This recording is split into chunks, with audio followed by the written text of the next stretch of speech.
أما بعد فأعوذ بالله من الشيطان الرجيم بسم الله الرحمن الرحيم وَلْتَكُن مِّنكُمْ أُمَّةٌ يَدْعُونَ إِلَى الْخَيْرِ وَيَأْمُرُونَ بِالْمَعْرُوفِ وَيَنْهَوْنَ عَنِ الْمُنكَرِ وَأُولَٰئِكَ هُمُ الْمُفْلِحُونَ صدق الله العظيم رب اشرح لي صدري ويسر لي امري واحلل عقدة من لساني يفقهوا قولي اللهم ربنا الهمنا رشدنا واعذنا من شرور انفسنا اللهم ارنا الحق حقا وارزقنا اتباعه وارنا الباطل باطلا وارزقنا اجتنابه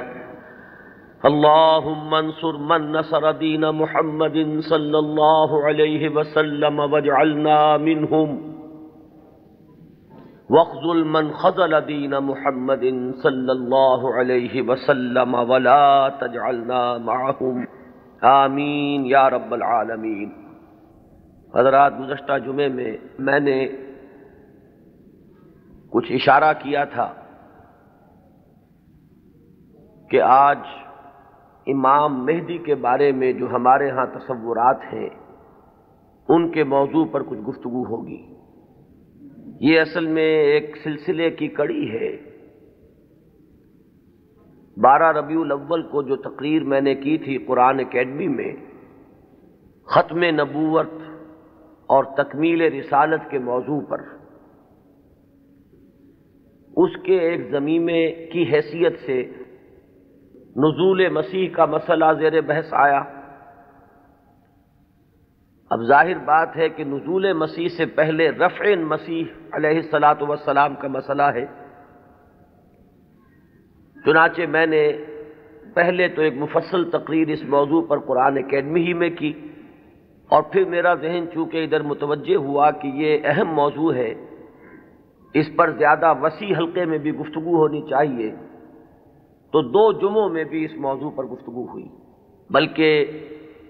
3 جمعوں میں گفتگو ہو چکی ہے۔ بعض ضمنی مسائل وہ تھے اس مسئلے سے متعلق جن پر پچھلے جمعے میں گفتگو ہوئی۔ اب آج اسی ضمن میں چونکہ ایک مسئلہ جنہیں عام طور پر امام مہدی کہا جاتا ہے ان کا بھی ہے، اور اس کا تعلق اس پہلو سے بھی ہے کہ آن جہانی غلام احمد قادیانی نے جہاں مسیح موعود ہونے کا دعویٰ کیا وہاں مہدی معہود ہونے کا دعویٰ بھی کیا، اور ایک نہایت ضعیف روایت کا سہارا لے کر کہ لا مہدی الا عیسیٰ، انہوں نے اپنی ذات میں ان دونوں وعدوں کو جمع کر لیا کہ جن احادیث میں حضرت مسیح علیہ السلام کے نزول کی خبر دی گئی ہے وہ بھی مسیح عیسیٰ ابن مریم نہیں بلکہ مسیح وہ میں ہوں، اور جن احادیث میں امام مہدی کے بارے میں اخبار ہیں وہاں بھی در حقیقت جس شخصیت کے ظہور کی پیشن گوئی کی گئی ہے وہ میں ہی ہوں۔ تو ایک ہی شخصیت میں یہ دونوں پیشن گوئیاں جو ہے احادیث کی ان کو اس نے جمع کر لیا، اور یہ بات سامنے رہے کہ اس شخص سے اپنے آپ کو منسوب کرنے والے جو 2 گروہ ہمارے ہاں ہیں، ایک وہ کہ جنہیں ہم اصل قادیانی یا اب ربوائی کہتے ہیں، اور دوسرے وہ کہ جو لاہوری کہلاتے ہیں، یہ دونوں ان دونوں دعووں کے بارے میں متفق ہیں۔ اختلاف ایک اضافی دعوے کے بارے میں ہے، وہ اپنی زندگی کے آخری دور میں صریحاً نبوت کا دعویٰ ہے جو غلام احمد قادیانی نے کیا۔ اس دعوے کے بارے میں کچھ تعویلوں کے حوالے سے لاہوری جماعت منکر ہے کہ وہ دعویٰ ہوا ہی نہیں، یا یہ کہ اس کی تعویل ایسی کرتے ہیں کہ موقف ان کا یہ ہے کہ ہم غلام احمد کو نبی نہیں مانتے بلکہ ہم مسیح موعود اور مہدی معہود مانتے ہیں۔ تو جہاں تک ان دونوں دعووں کا تعلق ہے، ان میں یہ دونوں جماعتیں مجتمع ہیں، ان کو ان دونوں حیثیتوں سے ماننے والے یہ ہیں، صرف جو فرق ہے ان کے مابین وہ نبوت کے دعوے کے بارے میں۔ اب اس مسئلے پر اس تمہید کے بعد جو بات میں کرنا چاہتا ہوں جو اہم ترین ہے وہ یہ ہے کہ امام مہدی کا جو تصور ہمارے ہاں ہے اس میں ذہنوں میں بڑا انتشار ہے، کنفیوژن ہے، اس لیے کہ دو مہدی جمع ہو گئے۔ ایک تصور مہدی کا وہ ہے جو اہل تشیع کے ہاں ہے، اور ایک تصور مہدی کا وہ ہے جو اہل سنت کے ہاں ہے۔ ان دونوں میں زمین و آسمان کا فرق ہے۔ صرف ایک لفظی اشتراک نے، ایک نام کے مشترک ہونے نے ذہنوں کے اندر بہت سے مغالطوں کا جال جو ہے وہ پھیلا دیا ہے۔ اس کے لیے مجھے جو بنیادی فرق ہے اہل سنت میں اور اہل تشیع میں، اس میں سے ایک موضوع پر گفتگو کرنی ہوگی۔ اہل سنت کا جو مجمع علیہ عقیدہ ہے، اسی سے ہم نے گفتگو شروع کی تھی، وہ ختم نبوت۔ نبی اکرم صلی اللہ علیہ وسلم پر ہر نوع کی نبوت ختم ہو چکی۔ آپ کے بعد کوئی نبی نہیں ہے، نہ کوئی ذلی ہے، نہ بروزی ہے، نہ جزوی ہے، نہ کلی ہے،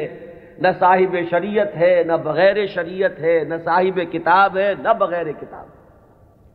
نبوت کی بنیاد ہے وحی نبوت پر، اور وحی نبوت کا دروازہ بند ہو چکا، یہ کھڑکی ہمیشہ ہمیش کے لیے بند ہو۔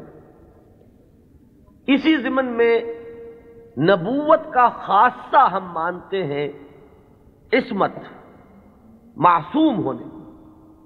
معصومیت جو ہے یہ خاصہ نبوت ہے اہل سنت کے نزدیک۔ جب نبوت ختم ہوئی تو معصومیت بھی ختم ہوئی۔ اب خطا کا امکان ہے، اجتہاد کا دروازہ ہے، کھلا ہے۔ کوشش کرو، محنت کرو، صحیح سے صحیح رائے تک پہنچنے کے لیے ایڑی چوٹی کا زور لگاؤ۔ کتاب و سنت کے جو محکمات ہیں، جو اس کی اساسات ہیں، اس سے استدلال کرتے ہوئے، استنباط کرتے ہوئے نتائج تک خود پہنچو، یہ اجتہاد ہے۔ اس اجتہاد میں جہاں ثواب کا امکان ہے، خطا کا بھی۔ ثواب یہاں سے والا ثواب نہیں، صاد والا ثواب، جس سے آپ بولتے صائب الرائے، وہ شخص کہ جس کی رائے صحیح ہوتی ہے۔ تو ثواب کا بھی امکان ہے کہ صحیح رائے تک انسان پہنچ جائے، اور خطا کا بھی احتمال ہے۔ یہ جو خطا کا احتمال ہے، اگر پوری نیک نیتی سے خطا ہوئی ہو، انسان کی اپنی نیت میں کوئی فساد نہ ہو، اس کے اپنے اندر کوئی اس کے ارادوں میں کجی نہ ہو، تو اگر خلوص اور اخلاص کے ساتھ ایک مجتہد غلطی کرتا ہے، خطا کرتا ہے، ہمارا موقف یہ ہے کہ اسے بھی اجر ملے گا، اکیرا اجر ملے گا، اس لیے کہ اجتہاد کا مادہ وہی جہد ہے۔ اس نے خلوص کے ساتھ محنت کی ہے، جد و جہد کی ہے، مطالعہ کیا ہے، غور و فکر کیا ہے، کتاب و سنت کی نصوص کو کھنگالا ہے، اس نے ایک رائے قائم کی ہے۔ اس رائے کے قائم کرنے میں اگر وہ بربنائے طبع بشری کسی خطا کا مرتکب ہو گیا ہے، تو یہ اس کے دسترس سے، اس کے اختیار کے دائرے سے باہر ہے، لہذا اسے اس کی محنت کا اجر و ثواب ضرور ملے گا۔ تو مجتہد مخطی کے لیے اکیرا ثواب ہے، اور مجتہد مصیب یعنی جو ثواب تک پہنچ گیا، صحیح رائے تک پہنچ گیا، اس کے لیے دوہرا اجر۔ یہ معاملہ میں نے اس سے پہلے بھی ایک مرتبہ عرض کیا تھا کہ ہمارے ہاں اتنا قطعی ہے کہ ہمارے نزدیک حضرت ابو بکر بھی معصوم نہیں ہے، حالانکہ بالاتفاق وہ سب سے افضل ہے پوری نوع انسانی میں انبیاء کے بعد، افضل البشر بعد الانبیاء بالتحقیق، صرف اس امت میں نہیں، کل نوع انسانی میں۔ جیسے کہ محمد الرسول اللہ صلی اللہ علیہ وسلم تمام انبیاء سے، تمام رسولوں سے افضل ہیں، اسی طرح آپ کی امت کے جو صدیق اکبر ہیں وہ تمام امتوں کے صدیقین سے افضل ہیں۔ افضل البشر بعد الانبیاء بالتحقیق ابو بکر الصدیق رضی اللہ تعالیٰ عنہ۔ اب آپ سوچئے، ہماری یہ رائے ہے، کسی کی ہو یا نہ ہو اس سے اس وقت سروکار نہیں ہے، ہماری یہ رائے ہے، اور پھر بھی ہم کہتے ہیں کہ ابو بکر بھی خطا سے محفوظ نہیں، معمول نہیں، ان سے بھی خطا کا امکان ہے، وہ معصوم نہیں ہے۔ عصمت جو ہے وہ خاصہ نبوت ہے، وہ محمد کے ساتھ ختم ہو گئی صلی اللہ علیہ وسلم۔ ابو بکر سے خطا ہو سکتی ہے، عمر سے ہو سکتی ہے، عثمان سے ہو سکتی ہے، علی سے ہو سکتی ہے، ہر شخص سے ہو سکتی ہے۔ اگر ان چار سے ہو سکتی ہے تو بقیہ پوری نوع انسانی تا قیام قیامت جو آنے والی ہے، ان میں کوئی ان سے افضل نہیں ہو سکتا، بات ختم۔ لیکن اہل تشیع کا عقیدہ یہ ہے کہ نبوت کا دروازہ تو بند ہوا ہے، لیکن اس کے بعد امامت معصومہ کا ایک سلسلہ چل رہا ہے، اور یہ امامت معصومہ اہل بیت میں ہے۔ نبی اکرم صلی اللہ علیہ وسلم کی جو اولاد حضرت فاطمہ رضی اللہ تعالی عنہا سے چلی ہے، یہ اس میں امامت معصومہ کا ایک سلسلہ ہے کہ جو چل رہا ہے۔ تو آپ اچھی طرح جان لیجئے کہ ہمارے نقطہ نگاہ سے تو وہ بھی ایک جزوی نبوت ہو گئی، جہاں خاصہ عصمت آ گیا، نبوت کا ایک جز آ گیا۔ تو ہمارے اور ان کے درمیان جو سب سے اہم اختلاف ہے یہ کہ صحابہ میں افضل کون ہے، یہ معاملہ تو کچھ لوگوں کے اپنے ذوق کا بھی ہو سکتا ہے، مزاج اور افتاد کا بھی ہو سکتا ہے۔ ظاہر بات ہے کہ پسند ناپسند پر تو انسان کو اختیار بھی نہیں ہو سکتا۔ میں نے کئی مرتبہ عرض کیا کہ ایک ہی پودا ہے گلاب کا، اس پر پھول کھلے ہوئے ہیں، آپ کو کوئی ایک پھول زیادہ پسند آیا، آپ نے اس کو لے لیا، اور آپ بتا بھی نہیں سکیں گے کہ اس میں آخر سبب کیا ہے، آپ نے دوسرے پھولوں کو چھوڑ کر اسے کیوں منتخب کیا۔ تو یہ معاملہ اتنا بنیادی نہیں ہے، اگرچہ ہمارے نزدیک صحابہ کرام میں افضلیت کا ایک پیٹرن ہے اور وہ معین ہے کہ پوری امت میں افضل ترین 4 خلفاء ہیں، اور ان میں ترتیب فضیلت جو ہے وہ ترتیب خلافت کے مطابق ہے۔ ابو بکر ہیں، عمر ہیں، عثمان ہیں، پھر علی۔ ان کے بعد وہ 6 ہیں عشرہ مبشرہ میں سے، ان کے بعد اصحاب بدر ہیں، ان کے بعد اصحاب شجرہ ہیں، ان کے بعد تمام صحابہ ہیں، اور ان کے بعد پھر اب سلسلہ جو ہے وہ چلتا جائے گا۔ آگے بات میرٹ پر ہوگی، شخصی میرٹ پر، لیکن یہاں جو ہے معاملہ شخصی میرٹ کا نہیں ہے، یہاں تو معاملہ جو ہے معین ہے کہ یہ سیڑھیاں ہیں۔ تو یہ ہے ہمارا ایک موقف، لیکن میں پھر بھی عرض کروں گا کہ اس کو میں کوئی اہم عقیدے کی بات نہیں کہتا، یہ ایک ذوق کا معاملہ بھی ہو سکتا ہے۔ یہاں تک کہ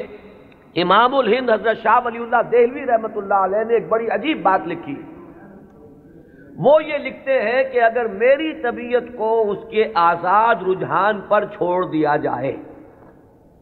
تو وہ فضیلت علی کی طرف زیادہ مائل ہے۔ کتنی سچی بات کہی ہے کہ میرے ذاتی رجحان کو، میری طبیعت کو، ایک ہے میرا ذوق، اگر اسے آزاد چھوڑ دیا جائے تو وہ کچھ فضیلت علی کی طرف زیادہ اس کا رجحان ہے، وہ زیادہ قائل ہے، لیکن مجھے حکم ہوا ہے کہ میں فضیلت کا اقرار کروں ابو بکر اور عمر اور عثمان کی۔ اب یہ ہے مقام، یہ جامعیت ہے، یہ توازن ہے۔ لہذا میں عرض کروں گا کہ اس مسئلے کو میں پھر بھی ثانوی کہوں گا، دوسرے درجے میں، لیکن یہ جو بنیادی بات ہے یہ بہت بڑا اختلاف ہے، اور ہمارے اعتبار سے تو در حقیقت یہ ایک جزوی نبوت ہے کہ جس کے قائل ہیں ہمارے یہ بھائی جو اپنے آپ کو اہل تشیع کہتے ہیں۔ بہرحال ان کا بھی آگے سلسلہ، یہ عام معلومات کے لیے بھی بات ہے کہ ذہنوں میں رہنی چاہیے، ہمیں اکثر و بیشتر بڑی بنیادی باتیں بھی اپنی تاریخ کی معلوم نہیں۔ ہم چونکہ سنی ہیں، سنیوں کے اختلافات تو ہم خوب جانتے ہیں، لیکن یہ کہ اہل تشیع میں اختلاف آگے کیا ہوئے ہیں اکثر و بیشتر ہمارے علم میں نہیں ہے۔ ان کا جو یہ معصوم امامت کا سلسلہ ہے، حضرت علی، حضرت حسن، حضرت حسین، حضرت حسین کے صاحبزادے حضرت علی بن حسین جنہیں امام زین العابدین کے نام سے پکارا جاتا ہے، پھر ان کے بیٹے ہیں محمد باقر، ان کے بیٹے ہیں جعفر،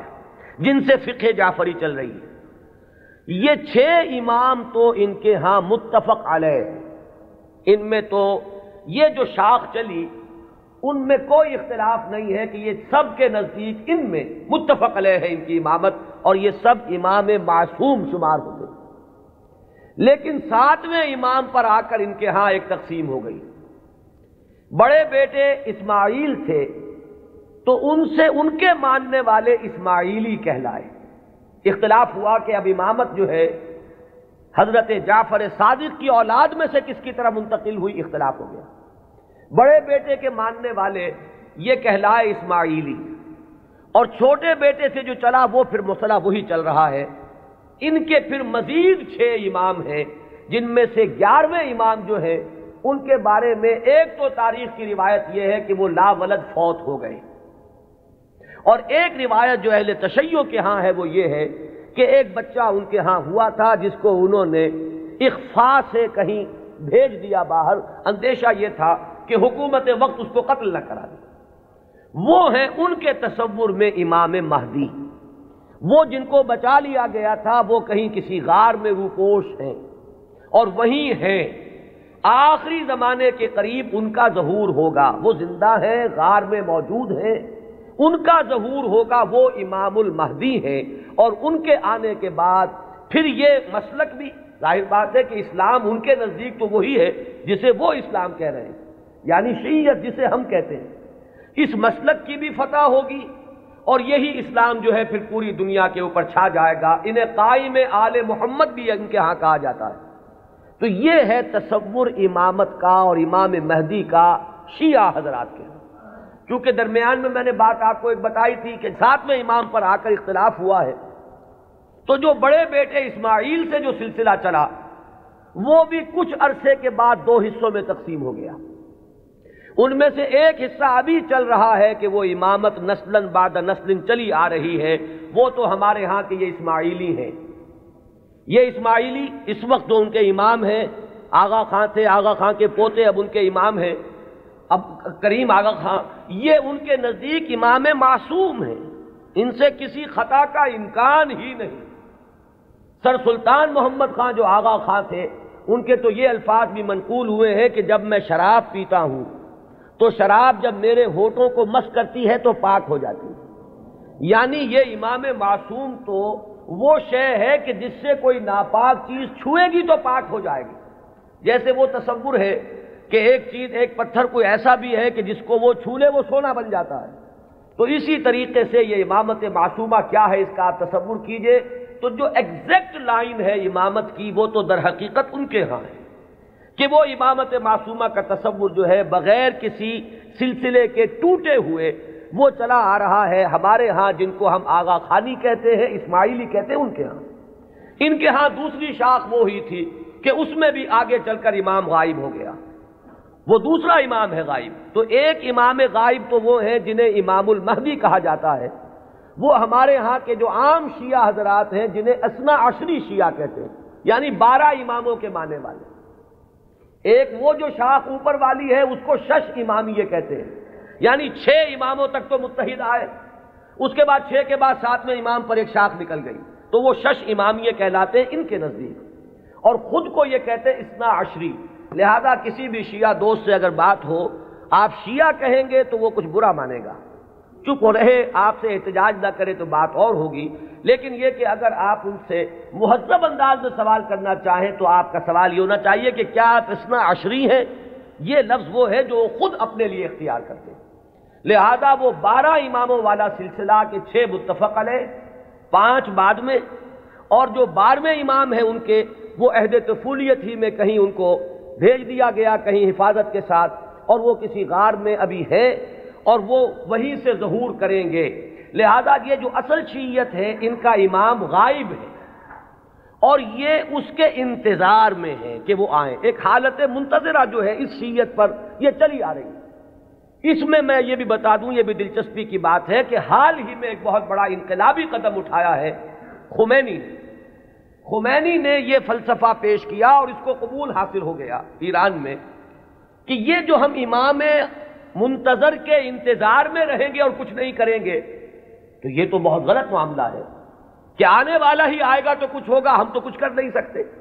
اس نے تو ہمارے اوپر تعطل طاری کر دیا ہے،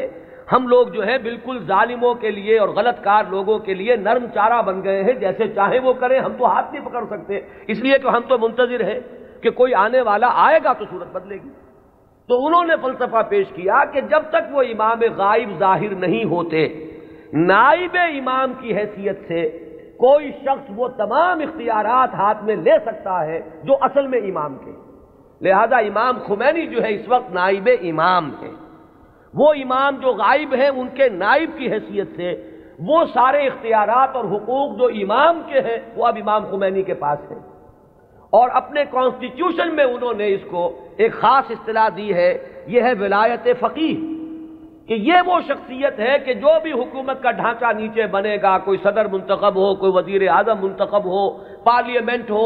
یہ سارا ڈھانچہ چلتا رہے گا، لیکن اوپر تلوار لٹکی رہے گی ولایت فقیہ کی کہ جس کو جس وقت چاہے وہ برطرف کر دے۔ یہی وجہ ہے کہ وہ ابو الحسن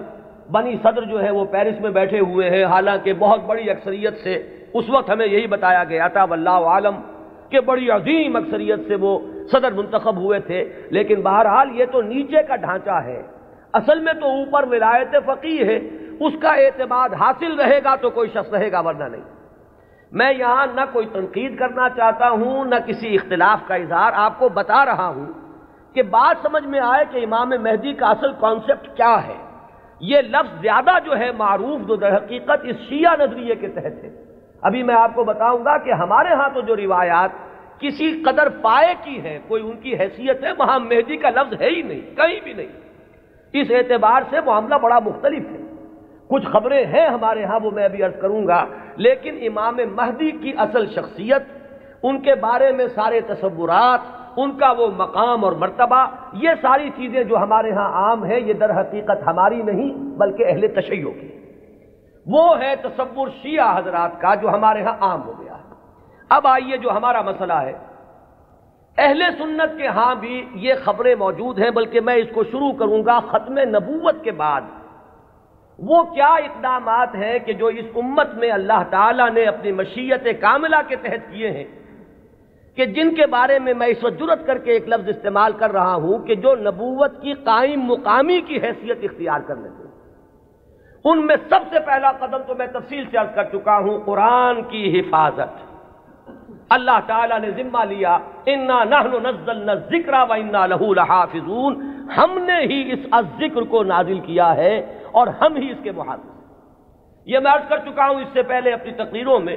کہ اس آیہ مبارکہ کا جو پہلا حصہ ہے وہ تو ایپلیکیبل ہے تورات پر بھی، انجیل پر بھی، زبور پر بھی، صحیفہ ابراہیم پر بھی۔ قرآن مجید میں تو گواہی ہے کہ حضرت ابراہیم کو بھی ایک کتاب ملی تھی، ان ھذا لفی الصحف الاولی صحف ابراہیم و موسیٰ، لیکن یہ کہ یہ پہلا حصہ تو سب پر ایپلیکیبل، ان کی عصبیت کہہ لیں، تعصب کہہ لیں، وہ پختہ ہو چکا ہے۔ لیکن یہ کہ ہر جگہ کچھ لوگ ہوتے ہیں کہ اگر انہیں متوجہ کیا جائے تو کسی حقیقت پر غور کرنے کے لیے تیار ہو جائیں۔ تو چونکہ ان کے ہاں جو بات چلی، اجرائے وحی سے بات شروع ہوئی، تو ایک بڑی عام جو سطح ہے، کامن سینس کی سطح، اس پر وہ بات ان کی بڑی وزنی تھی۔ بات یہ تھی کہ جب نبوت کی اصل ضرورت ہے انسان کی ہدایت، تو انسان ختم نہیں ہوا، نبوت کیسے ختم ہو گئی؟ آخر نبوت، میں اب ان کی طرف سے بات کر رہا ہوں، کہیں کوئی مغالطہ آپ کو نہ ہو جائے، اس لیے کہ جب تک آپ اپنے مخالف کے موقف کو صحیح طور پر نہیں سمجھیں گے تو آپ کیسے اس کے بارے میں کوئی ججمنٹ آپ نہیں دے سکتے۔ ان کی دلیل کیا ہے کہ نبوت کوئی ہابی تو نہیں تھی بعض اللہ کی، جب چاہا جاری رکھا، جب چاہا ختم کر دیا۔ یہاں ہر چیز جو ہے حکمت کے ساتھ ہے، کوئی مقصد ہے، کوئی غایت ہے، ربنا ما خلقت ھذا باطلا۔ تو نبوت کی اصل غرض و غایت نوع انسانی کی ہدایت یا اتمام حجت۔ اب وہ نوع انسانی ختم نہیں ہوئی تو نبوت کیسے ختم ہو گئی؟ وحی کا دروازہ کیسے بند ہو گیا؟ یہ دلیل تھی جو کامن سینس کے لیول پر کافی اپیلنگ ہے، بات سمجھ میں آتی ہے۔ یہاں ہمیں سمجھنا ہوگا کہ جب ہم اس کے قائل ہیں کہ نبوت، وحی نبوت کا دروازہ بند ہو گیا، تو خلق کی ہدایت کی جو ضرورت ہے اس کو اب کن ذرائع سے پورا کیا گیا؟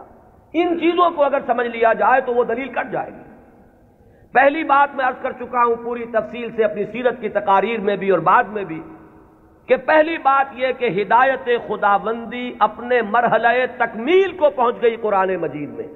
اس حقیقت کا جتنا ادراک ہوگا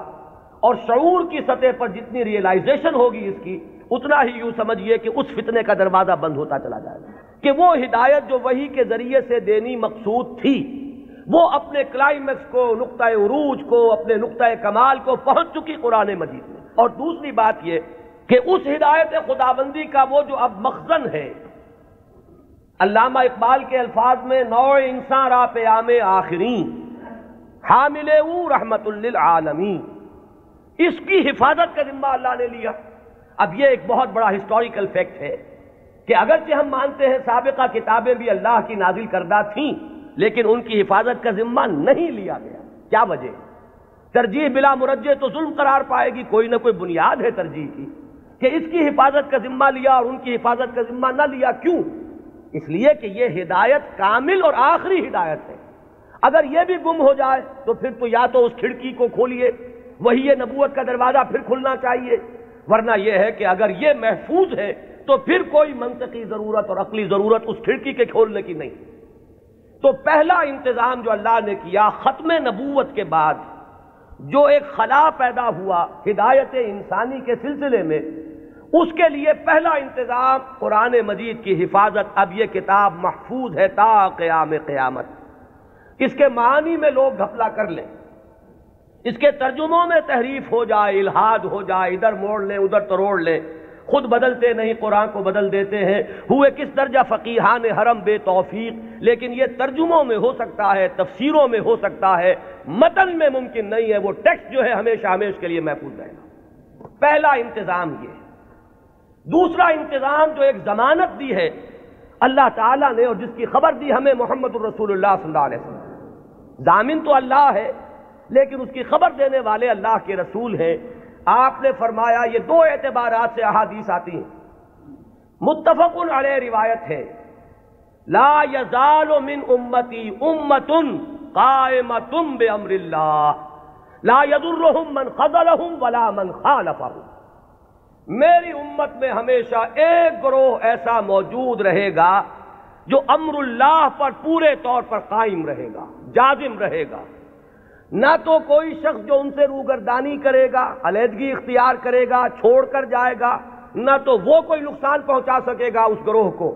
اور نہ کوئی جو کھلم کھلا مخالف ہے وہ انہیں کوئی غضب پہنچا سکے گا. اور یہ معاملہ اسی طرح رہے گا یہاں تک کہ قیامت آ جائے. یہ دوسری ضمانت ہے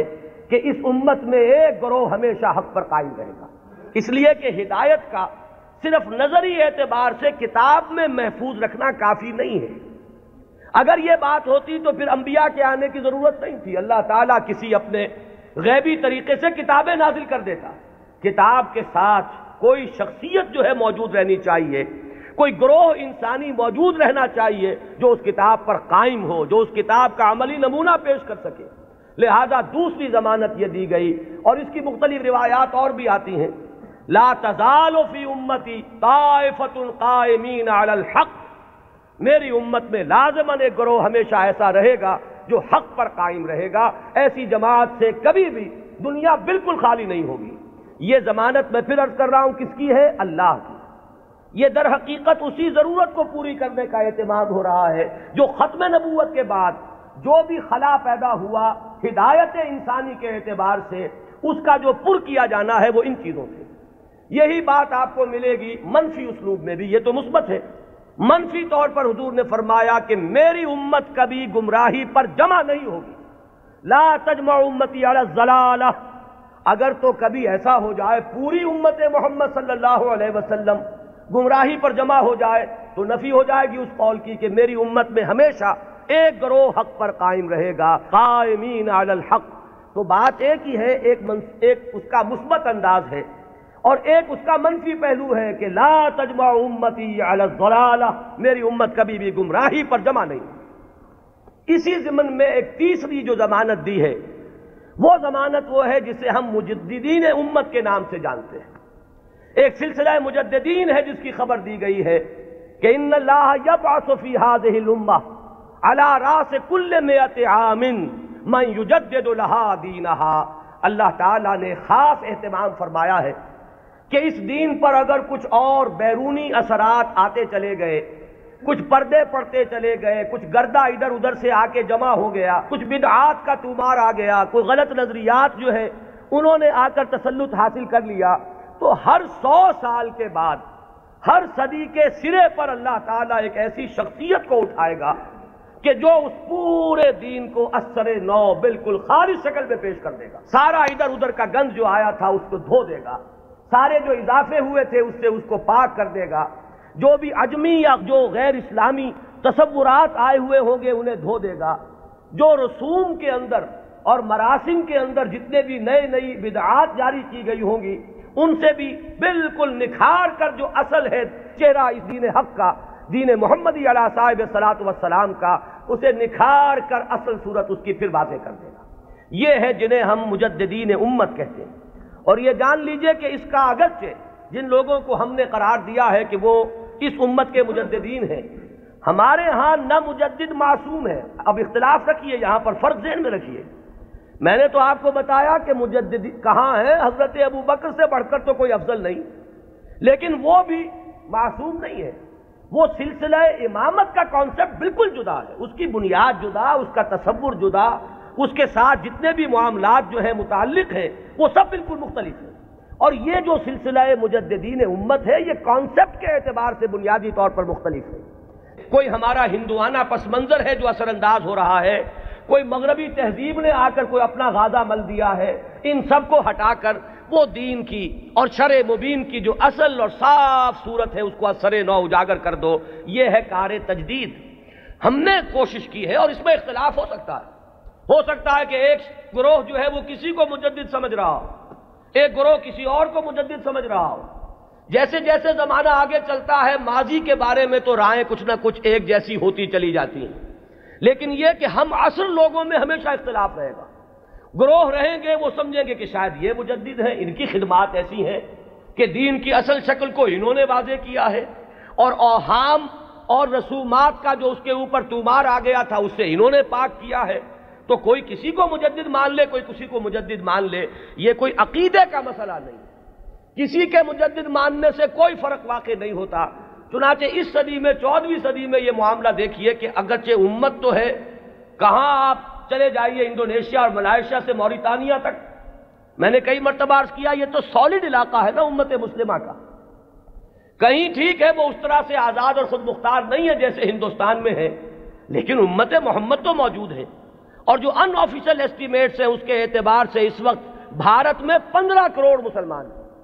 12 کروڑ سے کم تو کسی نے نہیں مانا۔ جو بڑے بڑے سنجیدہ لوگ ہیں، جو کسی طرح کے مبالغے اور کسی قسم کی سیاسی کوئی مبالغے کے اندر آنے والے نہیں ہیں، انہوں نے بھی کہا کہ 12 کروڑ سے تو کوئی سوال ہی نہیں ہے کہ مسلمان کم ہو، البتہ یہ کہ لوگوں کا اندازہ 15 کروڑ تک جا رہا ہے۔ تو امت وہاں سے وہاں تک پھیلی ہوئی ہے۔ اب ان میں کتنے مجددین پیدا ہوئے ہوں گے، کتنے خادمین دین پیدا ہوئے ہوں گے،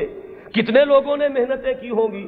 ایک ہی وقت میں وہاں حسن بننا ہے مصر میں، یہاں مولانا مودودی بھی ہیں، یہاں مولانا الیاس صاحب بھی ہیں، یہاں مولانا اشرف علی تھانوی بھی ہیں، یہاں مولانا رشید احمد گنگوہی بھی ہیں، اور بھی بہت سے لوگ ہیں جن کے بارے میں کسی کو کسی کے بارے میں، کسی کو کسی کے بارے میں خیال ہو سکتا ہے۔ یہ تو در حقیقت فیصلہ ہوا کرتا ہے 2-3 صدیوں کے بعد، پھر جا کر زیادہ انسان آبجیکٹیولی اندازہ کر سکتا ہے کہ کس کی کیا کنٹریبیوشن ہے۔ وہ وقتی قسم کے جو تصورات ہوتے ہیں، کچھ عصبیتیں ہوتی ہیں، کچھ تعصبات ہوتے ہیں، کچھ گروہی قسم کے اثرات ذہنوں پر ہوتے ہیں، تو وقتی طور پر تو فیصلہ کرنا بہت مشکل ہوتا ہے، یہ بعد میں آتا ہے۔ یہی وجہ ہے کہ ابتدائی مجددین کے بارے میں تو ہمارے ہاں تقریباً کنسنسس ہے، اب اتفاق رائے ہے کہ فلاں مجدد فلاں مجدد فلاں مجدد فلاں مجدد، آگے چل کر تو اختلاف ہو جائے گا۔ ہمارے ہاں جو بریلوی بھائی ہمارے ہیں وہ مولانا احمد رضا خان بریلوی کو اس دور کا مجدد کہتے ہیں۔ دیوبندی حضرات میں بھی میں نے 2 گروہ پائے ہیں، ایک وہ جو مولانا رشید احمد گنگوہی کو اس صدی کا مجدد سمجھتے ہیں، اور ایک جو مولانا اشرف علی تھانوی کو اس صدی کا مجدد سمجھتے ہیں۔ اور مولانا اشرف علی تھانوی صاحب کے معتقدین کا عالم تو یہ ہے کہ مولانا عبد الباری ندوی جیسا شخص، بڑی اونچی علمی شخصیت ہے ہندوستان کی، انہوں نے جو کتاب لکھی ہے ان کی سوانح پر، اس کا نام ہے جامع المجددین، صرف مجدد نہیں، تمام مجددین کے اوصاف ان میں جمع ہو گئے۔ بہرحال یہ محبت اور عقیدت، کسی سے تعلق خاطر، یہ اس کے اثرات ہیں کہ جو فوری طور پر ہوتے ہیں۔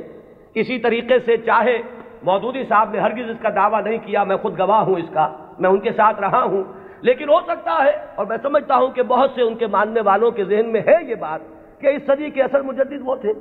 یا مولانا الیاس صاحب رحمۃ اللہ علیہ کے بارے میں تو میں یہ ان کے عقیدت مندوں میں اس سے بہت آگے بات سمجھتا ہوں۔ وہ تو چونکہ کچھ روحانیت کا میدان بھی ہے تبلیغی جماعت میں، تو وہاں جو غلو ہے عقیدت کا وہ تو اس سے کہیں بڑھ کر ہے۔ تو یہ ساری چیزیں میں صرف اس لیے عرض کر رہا ہوں کہ اس میں کسی گھبرانے کی بات نہیں ہے، اس لیے کہ مجددیت جو ہے ہمارے ہاں کوئی ایسا منصب نہیں ہے کہ جس کو ماننے یا نہ ماننے سے کوئی ہمارے ایمان و اسلام میں فرق آتا ہو۔ اگر غلام احمد قادیانی کو صرف مجدد مانا گیا ہوتا کبھی تکفیر نہ ہوتی۔ اب ہمارے یہ لاہوری بھائی جو ہیں جب اپنے مدافعت پہ آتے ہیں تو وہ کہتے ہیں کہ ہم تو صرف مجدد مانتے ہیں۔ ایک زمانے میں اسی وجہ سے اس بات کا قائل رہا کہ قادیانیوں کی تکفیر تو درست ہے، لیکن ان کے بارے میں ہمیں توقف کرنا چاہیے، اس لیے کہ یہ تو نبی نہیں مان رہے، لیکن ثابت یہ ہوا ہے کہ اس شخص نے نبوت کا دعویٰ کیا۔ اب کوئی شخص انکار کرے تو بات اور ہے، اور کم سے کم یہ کہ مسیح موعود مانتے ہیں اور وہ مہدی موعود مانتے ہیں، ان دونوں چیزوں کو انہوں نے جمع کر دیا، اور دعویٰ جو ہے اس کا ثابت ہے کہ اس نے نبوت کا دعویٰ کیا، لہذا ان کے انکار سے انہیں کوئی ریلیف نہیں مل سکتا۔ بہرحال جو بات میں عرض کر رہا تھا وہ یہ کہ ہمارا جو یہ تصور مجدد ہے اس کو ذہن میں رکھیے، تو اب اس سے آگے بحث کو بڑھائیے۔ جیسے سلسلہ نبوت و رسالت اپنے ارتقائی مراحل طے کر کے مقام عروج پر، کلائمیکس پر، درجہ کمال پر پہنچا محمد الرسول اللہ صلی اللہ علیہ وسلم کی ذات مقدسہ میں، اسی طرح بالکل منطقی طور پر سمجھیے کہ اب یہ مجددین امت کا سلسلہ بھی قیامت سے پہلے اپنے ایک تکمیلی مرحلے کو پہنچے گا، اور وہ تکمیلی مرحلہ کیا ہے کہ اس امت کی ایک ایسی تجدید ہوگی، اس دین کی ایک اتنی مکمل تجدید ہوگی، وہ دین کہ جسے اب پوری دنیا کا دین بننا ہے، جس کی خبر دی ہے محمد الرسول اللہ صلی اللہ علیہ وسلم نے۔ تو وہ اخبار و احادیث ہمیں ملتی ہیں کہ جن میں حضور نے یہ خبر دی ہے کہ قیامت سے قبل اور قرب قیامت کے زمانے میں میری امت میں ایک شخص ایسا پیدا ہوگا کہ جو اس دین کو دنیا میں غالب کرے گا، جو اس کے لیے پھر اثر نو ایک جد و جہد کرے گا۔ ظاہر بات ہے کہ وہ سلسلہ مجددین ہی کی آخری کڑی، اس لیے کہ قیامت کے سلسلے میں بات ہو رہی ہے قیامت سے پہلے ایک ایسی عظیم شخصیت جو ہے مسلمانوں میں پیدا ہوگی، وہ سلسلہ مجددین امت کا یوں سمجھیے کہ مقام عروج ہے، وہ اس کا کلائمیکس ہوگا، وہ اس کا تکمیلی درجہ ہوگا۔ اس ضمن میں جو احادیث آتی ہیں ان کو ہم دو بڑے بڑے گروہوں میں تقسیم کر سکتے ہیں۔ پہلی بات تو یہ جانیے کہ کوئی حدیث اس بارے میں سند کے اعتبار سے اتنی قوی نہیں ہے کہ امام بخاری رحمت اللہ علیہ نے جو اپنا معیار بنایا تھا قبول روایت کا اس پر پوری اتر جائے۔ سب سے کڑا معیار امام بخاری کا ہے، یہی وجہ ہے کہ یہ کہا گیا ہے کہ اصح الکتب بعد کتاب اللہ صحیح البخاری۔ حدیثوں کی جان پھٹک، کس روایت کو قبول کریں گے کس کو نہیں کریں گے، ہر محدث نے اپنے کچھ شرائط بنا لی، ایک پیمانہ بنا لیا۔ یوں سمجھیے جیسے یہ بجری جہاں کرشرز لگے ہوتے ہیں اور اس کے بعد وہ کرش سٹون جو ہے وہ کنویئر بیلٹ پر آتا ہے اور مختلف سائز کی چھلنیاں لگی ہوتی ہیں، کوئی چھوٹے سائز کی چھلنی ہے اس میں سے چھوٹے چھوٹے پتھر جو ہے وہ نکل جائیں گے، اس سے آگے چل کر اور چونکہ گریڈنگ کرنی ہے کہ آدھے انچ سے کم چاہیے بجری تو یہ اس چھلنی میں سے نکل گئی وہ لے جائیے، پھر اس کے بعد آپ کو چاہیے آدھے انچ سے لے کر 1 انچ تک تو اگلی چھلنی ہے، وہ اس میں سے نکلیں گے، اس سے آگے اور بڑھتا چلا جائے گا، گریڈنگ ہو جائے گی اس میں۔ تو محدثین نے گریڈنگ قائم کی ہے اپنے معیار میں،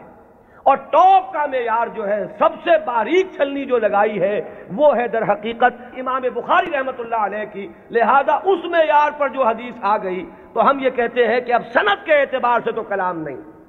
وہ جو معاملہ ہے تو اس سطح پر کوئی حدیث بھی نہ مہدی کے نام کے ساتھ نہ بغیر نام کے، ہمارے ہاں صحیح بخاری میں کوئی روایت موجود نہیں ہے اس ضمن میں، یہ تو پہلی بات ہے جسے نوٹ کر لیجئے، یعنی سند کے اعتبار سے ٹاپ کے درجے پر تو کوئی حدیث نہیں۔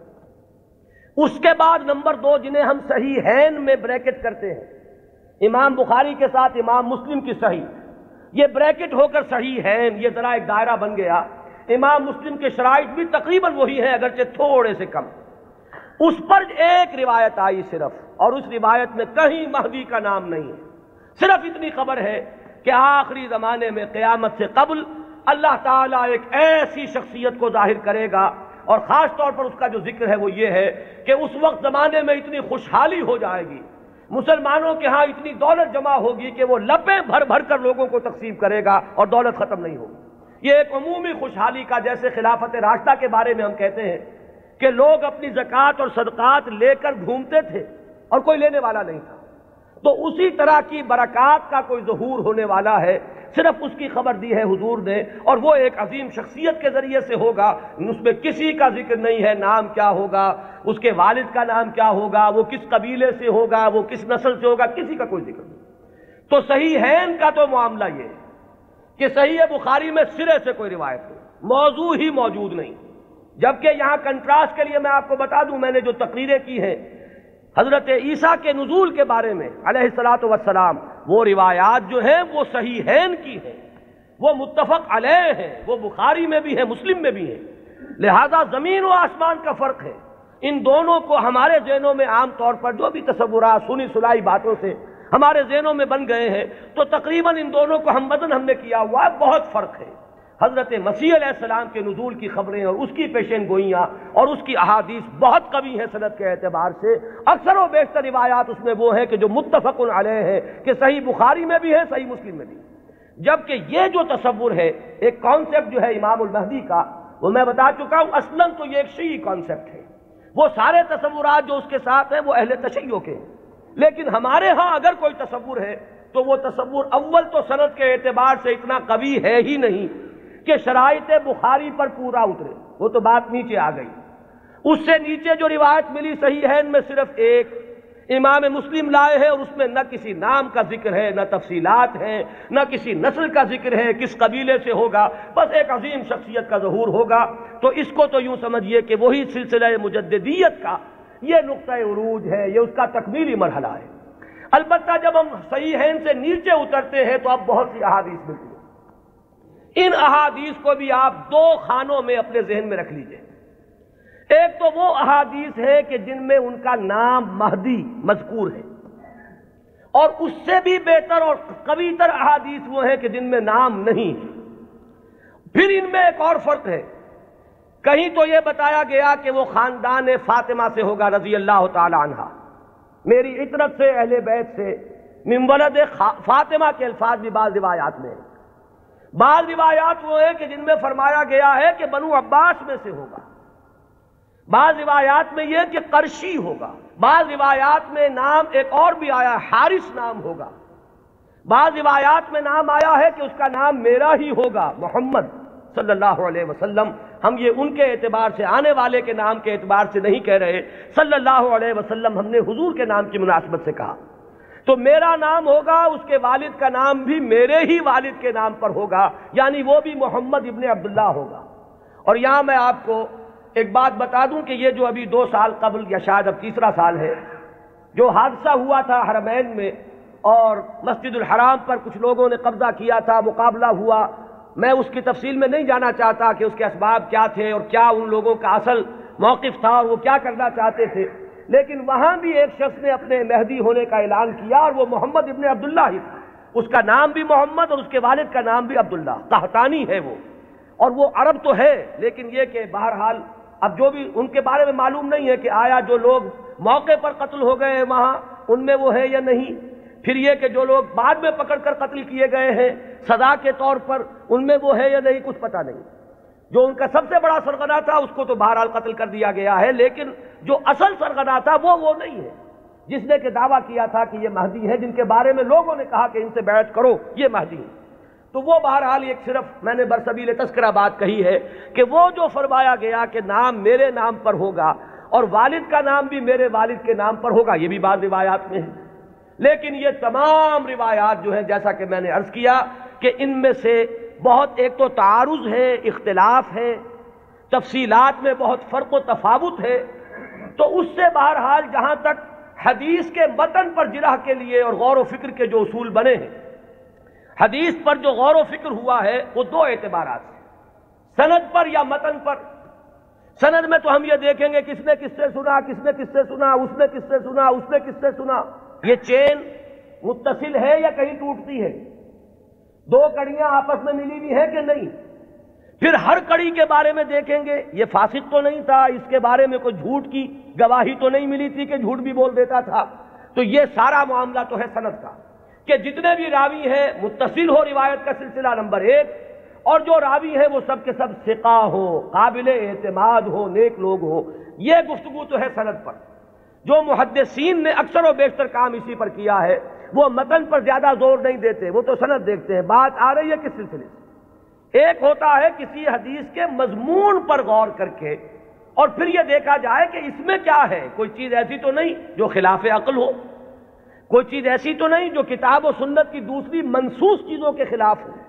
بالکل واضح طور پر کوئی چیز مخالفت کر رہی ہو قرآن اور حدیث کی۔ اور اسی میں ایک اصول یہ بھی تھا کہ ہمارے ہاں جو اختلافات ہوئے ہیں بعد میں سیاسی، اور اس کی وجہ سے گروہ بندیاں ہوئی ہیں، تو کچھ حدیثیں یا کچھ روایتیں جو بنائی گئی اس دور میں، ان میں کچھ نام داخل کر دیے گئے۔ بنو عباس کو اپنے سپورٹرز درکار تھے، تو انہوں نے کچھ ایسی حدیثوں کے اندر کوئی اہتمام، اور یہ ضروری نہیں کہ بنو عباس نے کیا ہو، یہ آپ کو معلوم ہے کہ بادشاہ سے بڑھ کر بادشاہ کے وفادار ہر دنیا میں موجود رہے، تو ان کے حواریین نے ان کی خوشنودی حاصل کرنے کے لیے کچھ حدیثیں گھڑ دی ہوں کہ بنو عباس میں سے ہوگا ایک خلیفہ مہدی، اور اسے تو بڑا انعام پھر ملا ہوگا جس نے آ کر وہ روایت سنائی ہو۔ تو یہ ہوتے ہیں وہ محرکات جو وقتی طور پر اختلافات کی بنیاد پر جو روایتیں گھڑی گئی ہیں ان میں چھان پھٹک کرتے ہیں ان اصولوں پر۔ چنانچہ یہاں تک روایت کے الفاظ ملتے ہیں کہ وہ جو مہدی جب آئے گا تو اس کے جھنڈے کالے رنگ کے ہوں گے اور وہ خراسان سے آئے گا۔ اب ابو مسلم خراسانی آیا تھا جس نے بنو امیہ کی حکومت کا تختہ الٹا اور بنو عباس کی حکومت قائم کی۔ ظاہر بات ہے کہ یہ روایت خود بول رہی ہے کہ یہ بنو عباس کے خوشامدیوں نے بنو عباس کو خوش کرنے کے لیے یہ کوئی روایت گھڑی ہے، اور چونکہ یہ درجہ ثالث درجہ چہارم کی روایات ہیں لہذا ہمیں ان کے متن پر گفتگو کرنے کا حق حاصل ہے۔ صحیح ہے ان کی روایات کا معاملہ مختلف ہو جائے گا، سند کے اعتبار سے اتنی پختہ روایات جو ہے تو ہمیں سوچنا پڑے گا، توقف کرنا پڑے گا کہ ہماری عقل ٹھوکر کھا سکتی ہے، آخر ہماری منطق بھی تو ٹیڑھی ہو سکتی ہے، وہاں ہمیں رکنا ہوگا۔ لیکن جہاں معاملہ روایت کے اعتبار سے اتنا پختہ نہیں ہے تو ظاہر بات ہے کہ وہاں متن پر گفتگو ہوگی۔ تو اکثر و بیشتر روایات تو اسی نوعیت کی ہیں کہ کہیں، چونکہ آپ کو معلوم ہوگا یہ ہماری تاریخ کا ایک عجیب واقعہ ہے، بنو امیہ کی حکومت کا تختہ الٹا بنو عباس نے، لیکن بنو عباس نے اس کے لیے جو مسلمانوں کو اپنے گرد جمع کرنے کے لیے نعرہ بلند کیا وہ تو تھا خاندان بنی ہاشم اور بنی فاطمہ آل رسول، ان کا نعرہ لگایا، اور جب انہیں حکومت مل گئی تو سب سے بڑھ کر تشدد جنہوں نے کیا ہے آل فاطمہ پر وہ یہی بنی عباس تھے۔ سیاست کے یہ کرشمے دیکھنے میں آتے ہیں، میری گناہ گار آنکھوں نے بھی ایک کرشمہ دیکھا ہے، وہ میں آپ کو سنا دوں۔ سعودی عرب کا اختلاف جب ہوا تھا مصر سے تو اس کا نقشہ میرے نگاہوں کے سامنے سن 62 میں پہلی مرتبہ میں نے حج کیا، اور اسی سن میں یہ رابطہ عالم اسلامی کی تاسیس ہوئی۔ مولانا مودودی بھی گئے تھے اس میں شرکت کے لیے، مولانا داؤد غزنوی بھی گئے تھے، میں تو گیا تھا والدین کے ہمراہ حج کے لیے۔ وہاں مولانا داؤد غزنوی نے یہ کہا کہ تم میرے سیکریٹری بن جاؤ، کیونکہ ہر مندوب جو آیا اس کے ساتھ کوئی سیکریٹری بھی ہے،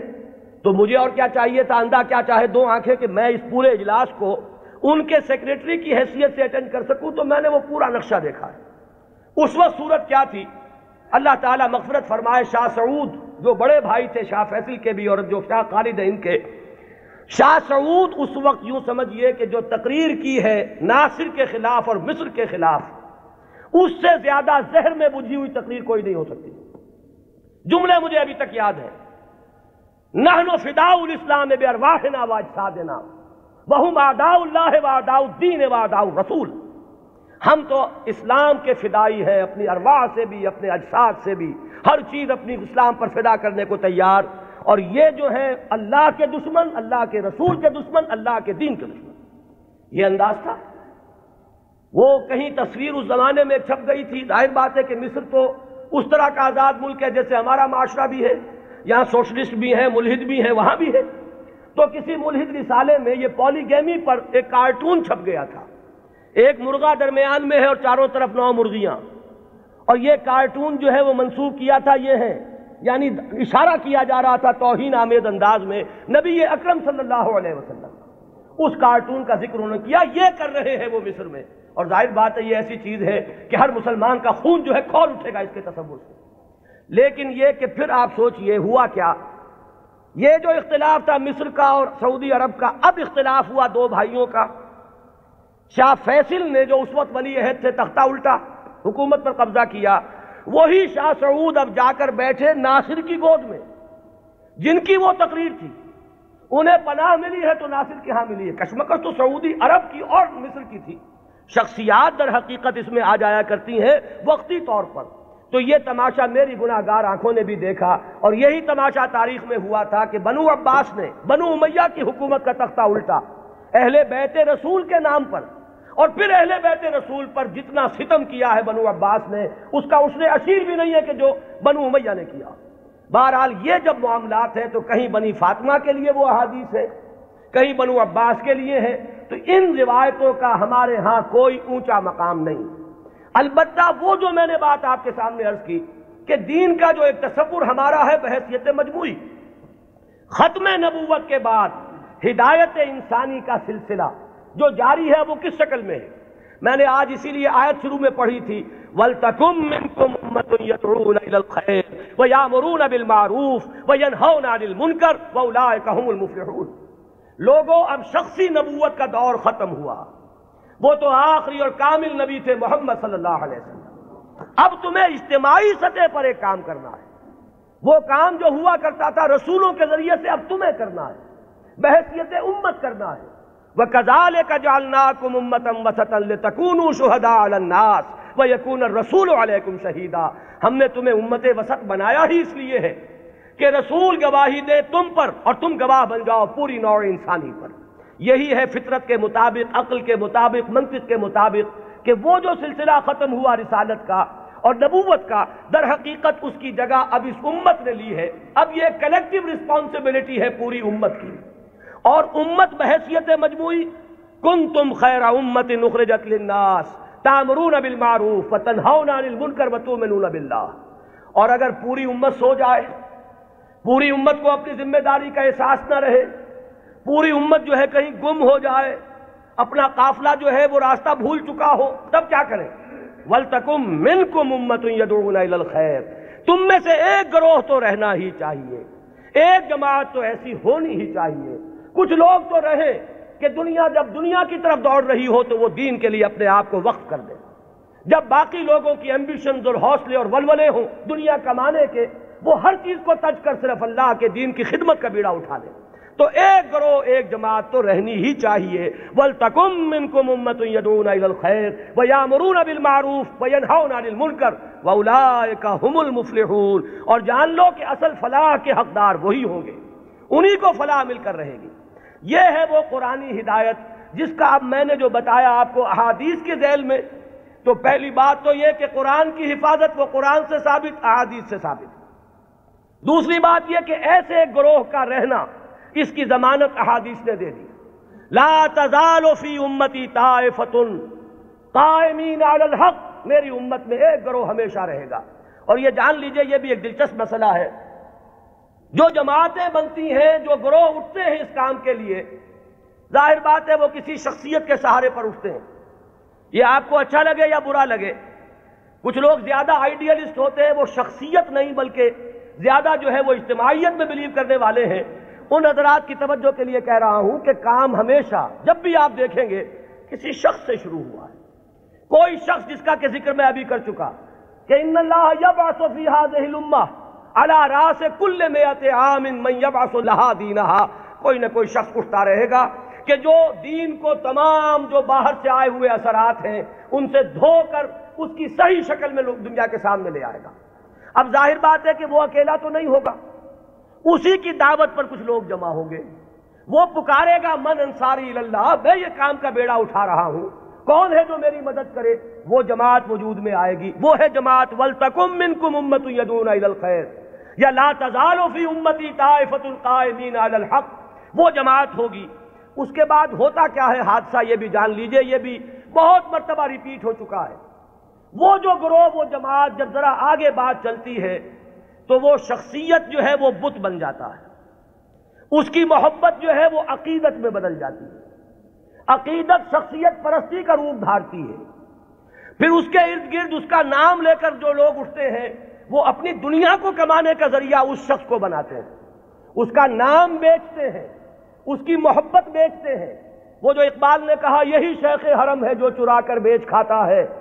یہی ہے گلی میں بوزرو دلقے اویسو چادر زہرا، یہ جو لوگ بیچتے ہیں تو اپنے مصلحت کے لیے بیچتے ہیں، اس شخصیت کے لیے نہیں۔ اس نے ایک کام کیا، مسلمانوں کے دلوں کا وہ تارا بن گئی،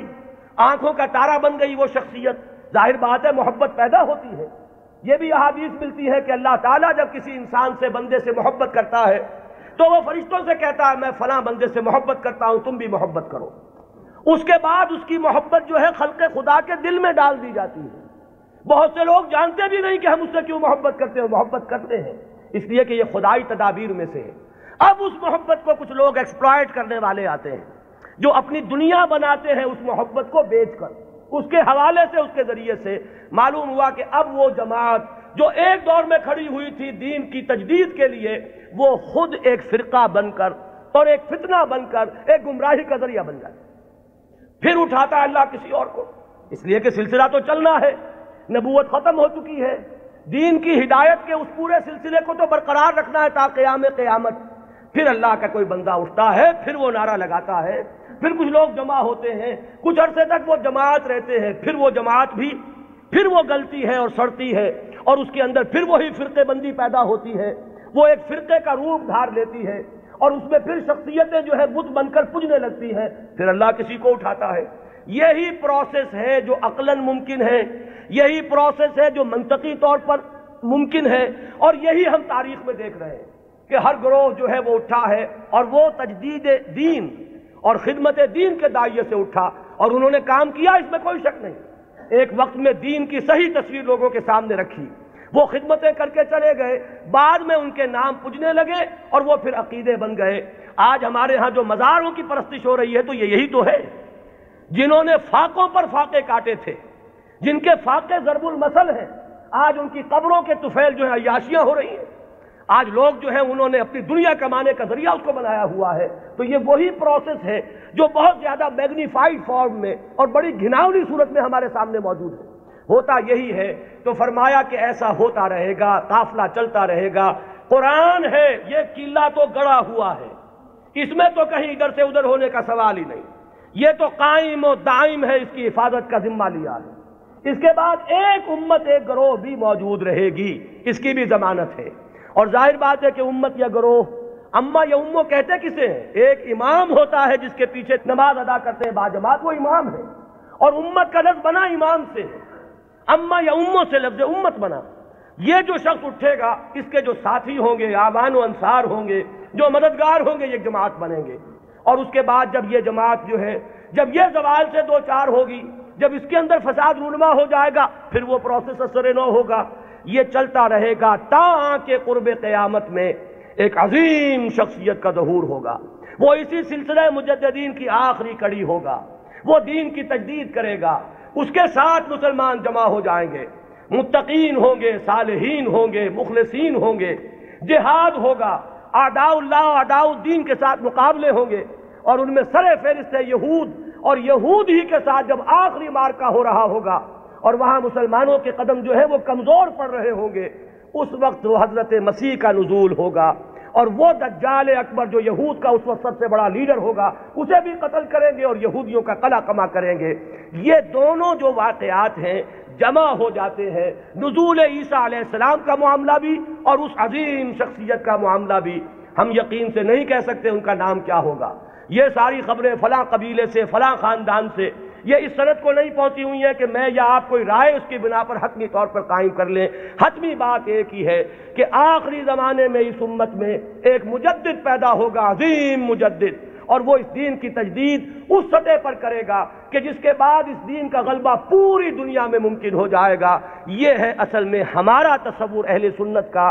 آپ انہیں امام مہدی کہیں یا نہ کہیں، نام اختیار کریں یا نہ کریں، بہرحال یہ تصور ہمارے ہاں موجود ہے۔ البتہ اس کو بنیادی طور پر ڈیفرینشیٹ کیجئے اپنے ذہن میں، جو شیعہ حضرات کا تصور امام مہدی ہے، اس میں اور اس میں کوئی چیز مشترک نہیں، زمین و آسمان کا فرق ہے۔ اقول قولی ھذا واستغفر اللہ لی ولکم ولسائر المسلمین والمسلمات۔